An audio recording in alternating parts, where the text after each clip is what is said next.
Je suis Marina Gado, responsable logistique export de l'entreprise Henri Selmer Paris.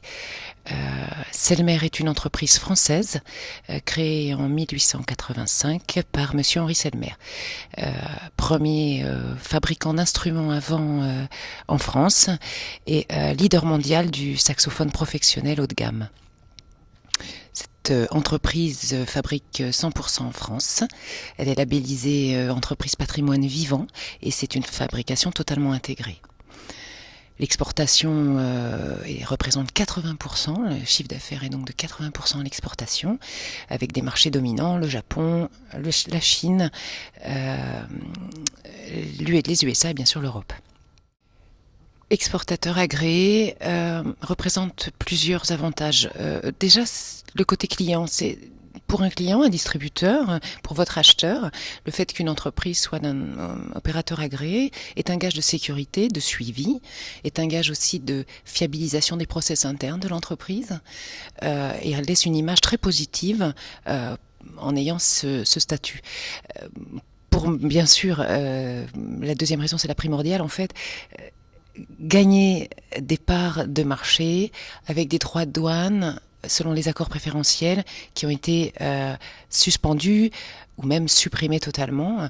L'entreprise Selmer, pour donner un niveau de chiffres, en 2011, donc lorsque cet accord a été ouvert, faisait un certain chiffre. Elle a fait 40% de plus, donc en 2012, donc 40% en plus sur une seule zone.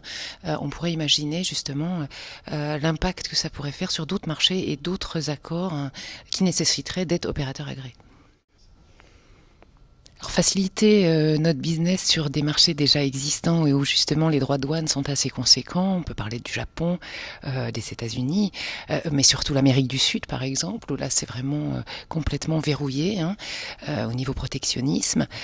Donc je vous dirais, ça serait tous les marchés où nous ne sommes pas pratiquement aussi pour que donc comment cet échange bilatéral soit au goût du jour.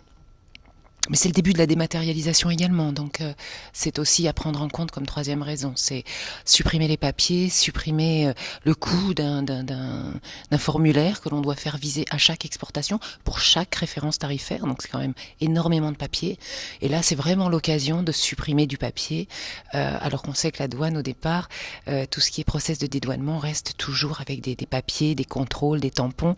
Là on nous offre justement cette possibilité de ne pas avoir de papier et qui est reconnu et qui va être reconnu de plus en plus sur la scène internationale et mondiale. La douane, c'est un partenariat. Il faut aujourd'hui, elle est prise comme telle.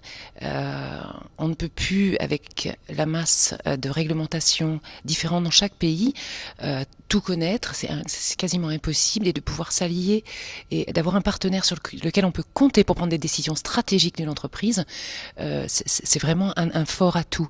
La douane a perdu depuis 10 ans cette étiquette qui n'était pas forcément d'être communicante avec les entreprises. Aujourd'hui, je vous le garantis, c'est effacé, et les pôles d'action économique sont vraiment à l'écoute des entreprises et répondent vraiment à leurs besoins. C'est vrai que ça paraît très complexe au niveau de la réglementation. Il faut savoir regarder où, comment, est-ce que j'ai bien pris une position tarifaire. Donc c'est vrai que avoir le pôle économique à côté, c'est quand même un atout majeur. Maintenant, on prend un exemple très simple. Si vous importez de la marchandise, par exemple, si vous devez faire un choix en sourcing, que ce soit chinois ou pourquoi pas thaïlandais, en vous penchant un petit peu plus sur les accords, vous remarquerez que sur certains produits, la Thaïlande aura des frais zéro, donc zéro droit de douane à l'entrée en France. Vous ne paierez pas de droit de douane sur certains produits, alors qu'à contrario, pour la Chine, vous allez peut-être payer 10% pour le même produit importé. Donc c'est vraiment une stratégie de coût. Il ne faut pas forcément connaître les rouages les plus techniques, mais simplement en sourcing, ajouter cette compétence et regarder les droits de douane, ça c'est une valeur importante ajoutée à l'entreprise. Sur un terme un peu plus général, il est vrai que si le commerce international aujourd'hui c'est l'échelle monde, et il est important de véhiculer cette formation. On a besoin maintenant que cette fonction commerce international au niveau de la formation, on dirait peut-être pas forcément douanière, mais enfin un certain capital savoir sur une nomenclature, une origine, une provenance, une destination, devrait être un peu plus peut-être pensé au niveau des grandes écoles, que ce soit de la supply chain ou des managements. Mais maintenant, je pense qu'il faut introduire cette fonction-là au niveau de la réflexion stratégique de l'entreprise, oui, en effet.